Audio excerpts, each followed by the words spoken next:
Venerdì 19 agosto, San Giovanni Eudes. È il 232esimo giorno dall'inizio dell'anno e mancano 134 alla fine. Il sole sorge alle 6:16, tramonta alle 20:11. La luna si leva alle 20:52, tramonta alle 7:17.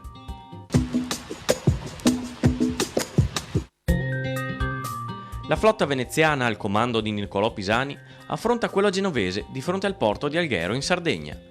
Dopo una cruenta battaglia i nostri catturano 41 navi genovesi e soltanto 19 altre, con al rimorchio l'ammiraglia del comandante Antonio Grimaldi, riescono a fuggire. Veniva così vendicata la sconfitta veneziana avvenuta l'anno precedente nelle acque del Bosforo.